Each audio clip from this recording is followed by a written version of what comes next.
স্বরাষ্ট্রমন্ত্রী আইনের ব্যাখ্যা না দিয়ে আইনমন্ত্রী আইনের ব্যাখ্যা দিবেন। স্বরাষ্ট্রমন্ত্রীর এসবে মনোযোগ দেওয়া দরকার। স্বরাষ্ট্রমন্ত্রীর মনোযোগ দেওয়া দরকার। সারা দেশে কোথায় কোথায় সন্ত্রাসীরা রয়েছে সেই সকল সন্ত্রাসীদের তালিকা করে তাদেরকে বিচারের ব্যবস্থা করা দরকার। স্বরাষ্ট্রমন্ত্রীর উচিত নেতাকর্মীরা হত্যার শিকার হয়েছে তাদের বিচারের ব্যবস্থা করা দরকার। ধন্যবাদ মাননীয় সদস্য। এই ইলেকশনে ভোট ডাকাতি দেখেছি, আমার গাড়ি ভরে হামলা করা হয়েছে। আমি কি এই ইলেকশনের জন্য নিজের রক্ত জড়িয়েছি? আমি আজকে স্বরাষ্ট্রমন্ত্রী আছেন, মাননীয় প্রধানমন্ত্রী আছেন, আমি এখানে প্রশ্ন করি আমি কি রক্ত জড়িয়েছি? আমরা রক্ত জড়িয়েছি বলে আপনারা আজকে সংসদে প্রধানমন্ত্রী স্বরাষ্ট্রমন্ত্রী হয়েছেন। রক্ত ঝরার পরে রক্ত জড়িয়ে গুলিবিদ্ধ হয়ে 3 দিনের মাথায় গুলিবিদ্ধ হয়ে দয়া করে থামুন মাননীয় সংসদ সদস্য, আপনার বক্তব্য অব্যাহত রাখুন। 144 ধারার মধ্যে আবার নিজেই গুলিবিদ্ধ পা দিয়ে বের হয়ে গিয়ে সংবাদ সম্মেলন করে বলেছি আবার রাস্তায় নামুন, করতে হবে। আমরা বলেছি নতুন বাংলাদেশ দিব। আমরা নতুন বাংলাদেশ আবার প্রতারণার রাজনীতি দেখতে চাই না, প্রবঞ্চনার রাজনীতি দেখতে চাই না। যেই গণভোটের পক্ষে আমাদের মাননীয় প্রধানমন্ত্রী প্রচারণা চালিয়েছেন, যে আদেশের পক্ষে মাননীয় সরকার দলীয় সংসদ সদস্যরা প্রচারণা চালিয়েছেন, আজকে এখানে এসে কেন এটা নিয়ে আবার দীর্ঘ আলোচনা হতে হবে? আমরা 90-এর গণঅভ্যুত্থানের কথা বলে যাই নাই। 3 জোটের রূপরেখা হয়েছে, বাংলাদেশ গণতান্ত্রিক ভাবে উত্তীর্ণ হবে কথা দেওয়া হয়েছিল, কিন্তু 94 সালের মাগুরার নির্বাচন কারা আয়োজন করেছিল? কারা 94 সালে মাগুরার নির্বাচন আয়োজন করেছিল?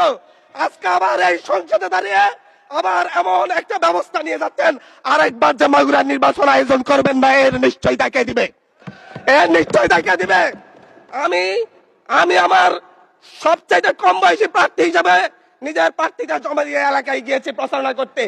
3বার হামলার শিকার হতে হয়েছে। আমি সংসদ সদস্য হিসেবে এলাকায় গিয়েছি, সেই জায়গায় আমার উপর হামলা করেছে, সরাসরি ভিডিওতে দেখা গিয়েছে। অস্ত্র নিয়ে, দেশীয় অস্ত্র নিয়ে আমাকে কুপাতে আসা হয়েছে। তারা কারা?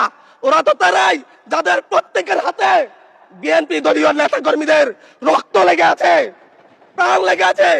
এই বিশ্বাসঘাতকতা মাননীয় স্পিকার, এই রাষ্ট্র আর সইবে না, আপনারাও সইতে পারবেন না।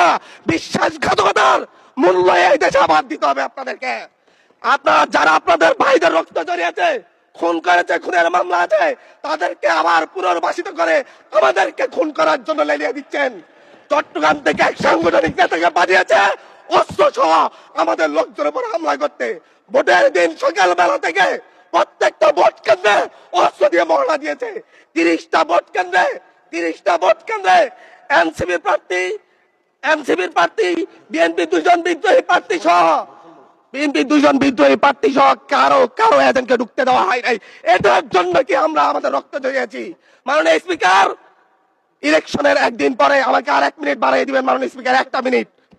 মাননীয় স্পিকার, ইলেকশনের পর দিন এক নারী অভিযোগ করেছেন, এক নিরীহ নারী, ওনাকে ধর্ষণ করা হয়েছে শুধুমাত্র সাপলাগুড়িতে ভোট দেওয়ার কারণে। 1 ঘন্টার মধ্যে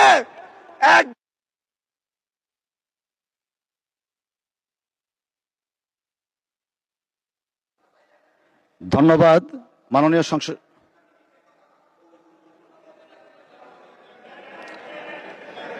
আচ্ছা ঠিক আছে, 1 মিনিটের মধ্যে সংক্ষিপ্ত শেষ করবেন, 1 মিনিট। মাননীয় স্পিকার, একজন ভুক্তভোগী নারী অভিযোগ করেছে ওনাকে ধর্ষণ করা হয়েছে সাপলাগুড়িতে ভোট দেওয়ার কারণে। সার্কেল এসপি 1 ঘন্টার মধ্যে বলেছে এই ধরনের কোনো ঘটনা ঘটে নাই। আজকে 42 দিন পার হয়েছে, এখনো ডিএনএ রিপোর্ট আসে নাই। মামলা নিতে 3 দিন দেরি হয়েছে। সিভিল সার্জন অফিস তদন্ত কমিটি করে দিয়েছে, তদন্ত কমিটির রিপোর্ট জমা দিয়েছে, ভুক্তভোগী নারী জানে না তার তদন্ত রিপোর্ট কি এসেছে। এই ভয়াবহ পরিবেশ তৈরি কারা করছে? আমার মনে হয় স্বরাষ্ট্রমন্ত্রী আইনের ব্যাখ্যা না দিয়ে আইনমন্ত্রী আইনের ব্যাখ্যা দিবেন। স্বরাষ্ট্রমন্ত্রীর এসবে মনোযোগ দেওয়া দরকার। স্বরাষ্ট্রমন্ত্রীর মনোযোগ দেওয়া দরকার। সারা দেশে কোথায় কোথায় সন্ত্রাসীরা রয়েছে সেই সকল সন্ত্রাসীদের তালিকা করে তাদেরকে বিচারের ব্যবস্থা করা দরকার। স্বরাষ্ট্রমন্ত্রীর উচিত মাননীয় সদস্য, নেতা কর্মীরা হত্যার শিকার হয়েছে তাদের বিচারের ব্যবস্থা করা দরকার। ধন্যবাদ মাননীয় সদস্য।